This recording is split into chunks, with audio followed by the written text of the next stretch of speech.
Hello everybody. So as predicted, right behind me here I have my first swarm of the season.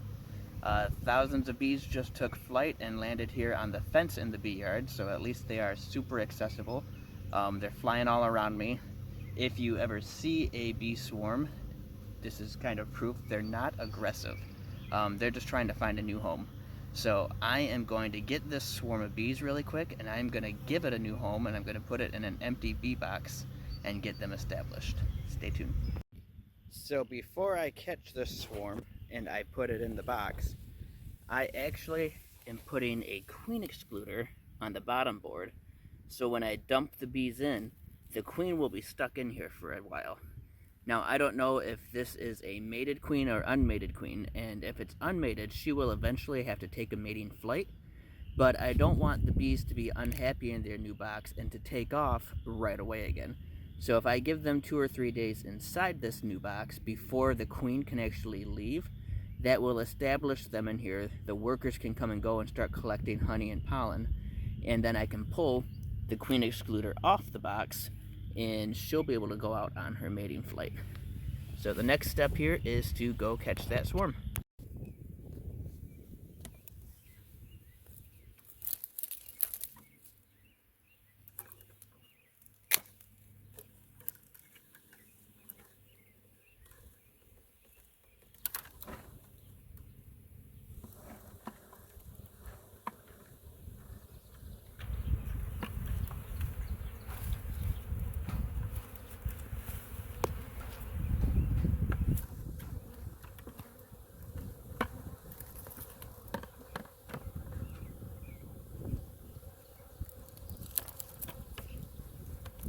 Okay, so I've removed 3 of the frames from here, so when I go to dump the bees out of the bucket, they have a space to just drop right in there. They're not going to just land on these frames and just scatter. I'm going to loosen the lid on the bucket so that I can take it off quick and easy. And I'm going to knock it once to get the bees to fall down to the bottom. I'm going to tip it, and I'm going to just pull that lid off and slide all those bees in super fast like that. Most of them dropped right in. I'm going to pull the stick out. Don't need the stick. And I'm going to put the inner cover on. Now, before I leave, I'm going to actually look. There's still bees inside the bucket here. And I'm going to look and make sure one of them is not a queen.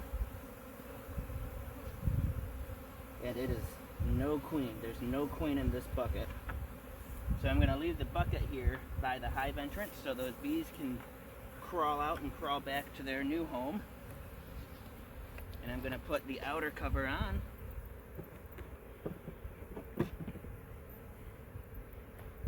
And I'm going to head back and inspect the spot that swarm originally landed. And I'm going to make sure that there's not a queen there. So oftentimes the queen pheromone will be left where the bees originally landed at. And you can see all the bees flying around here. That's what's left from the swarm that I didn't get, or what's left from the swarm that flew back already. Usually those bees will congregate right back in that same spot and form another big ball right there. And they're starting to do that a little bit now, but I'm not seeing a queen, mated or virgin, on that board. So I really do think they're just going after the pheromone there right now. I'm going to keep my eye on it for a minute.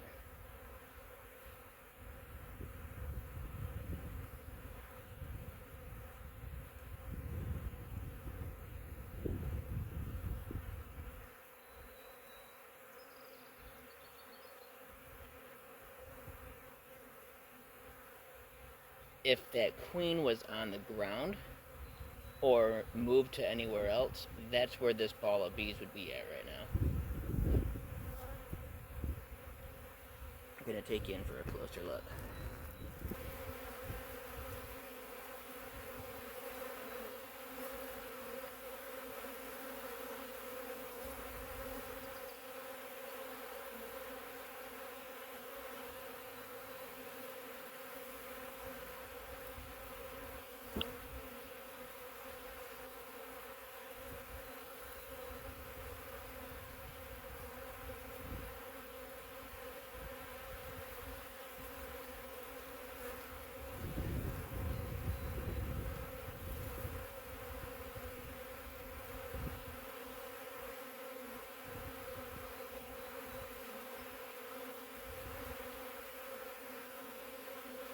Okay, I am fully convinced that I have the queen, whether she's mated or not, and that I got her in the bucket when I wiped them off with that bee brush, because I do not see any queen here still, and the bees are not balling up anywhere like they're protecting or guarding a queen. They're just congregating where that queen pheromone was at here. So I'm going to let these bees continue to do their thing. They're a little displaced right now, but they'll either go back to their home hive where they originated from, or they will work their way back to where the queen that they followed out of that hive has moved to, which isn't too far away. So I'm going to end the video, and thank you all for watching.